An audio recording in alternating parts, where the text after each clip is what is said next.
ഈ ശബ്ദം കേൾക്കുന്ന നിങ്ങൾക്കെല്ലാവർക്കും ഞാൻ പറയുന്ന ചിന്ത ഒരു വലിയ അനുഗ്രഹമാണ്. തീർച്ചയായിട്ടും ഇത് നിങ്ങൾക്കൊരു ബ്ലെസ്സിങ് ആയിരിക്കും. മറക്കല്ലേ, ഒരു വലിയ മാർക്കറ്റിൽ തടിയുടെ ബിസിനസ് നടക്കുകയാണ്. തടി ആയിരക്കണക്കിന് ലോറികളിൽ തടി കൊണ്ടുവന്ന് ആൾക്കാർ അതിന് വില പറയാം.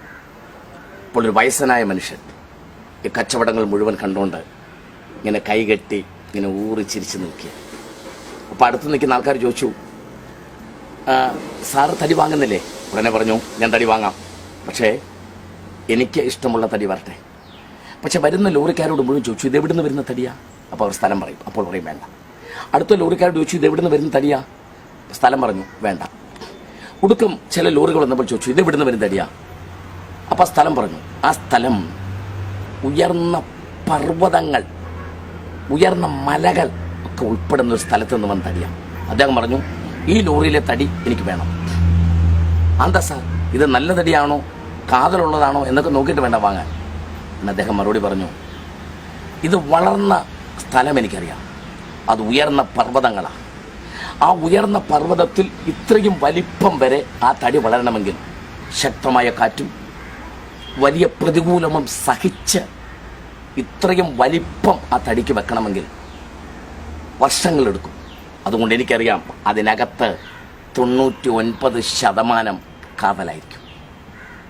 പ്രതികൂലത്തിനകത്ത് വളരുന്ന, പ്രതിസന്ധികളിൽ വളരുന്ന, കഷ്ടതയിൽ ഭയങ്കരമായ പ്രശ്നങ്ങളുടെ നടുവിൽ വളർന്നു വരുന്ന ഒരു വ്യക്തി, അവൻ സാവധാനമേ വളരൂ, പക്ഷേ വളരുന്നത് മുഴുവൻ പ്രയോജനമുള്ളതായിരിക്കും.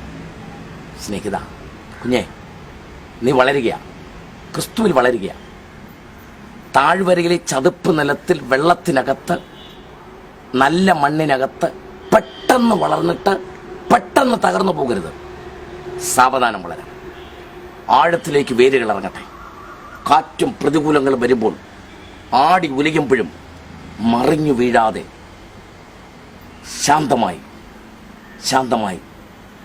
നിന്ന് വേരിറങ്ങി വളരുന്ന ഈ തടി പോലെ നമ്മുടെ ജീവിതവും അങ്ങനെ തന്നെ ആകട്ടെ. അതുകൊണ്ട് ഞാൻ എളുപ്പമെന്ന് പണക്കാരനാകണം, ഞാൻ എളുപ്പമെന്ന് ആരോഗ്യമുള്ളവനാകണം, എനിക്ക് എളുപ്പമെന്ന് സൗന്ദര്യം ഉണ്ടാകണം എന്നുള്ള ചിന്തകളങ്ങ് മാറ്റാം. എനിക്ക് എളുപ്പമെന്ന് ഫേമസ് ആകണം, കീർത്തി വരണം, ആ ചിന്തകൾ വിടുക. സാവധാനം വളരുക. അത് പ്രയോജനമുള്ള വളർച്ചയായിരിക്കും, അത് അനുഗ്രഹമായ വളർച്ചയായിരിക്കും. ഈ ചിന്ത മറക്കല്ലേ. God bless you.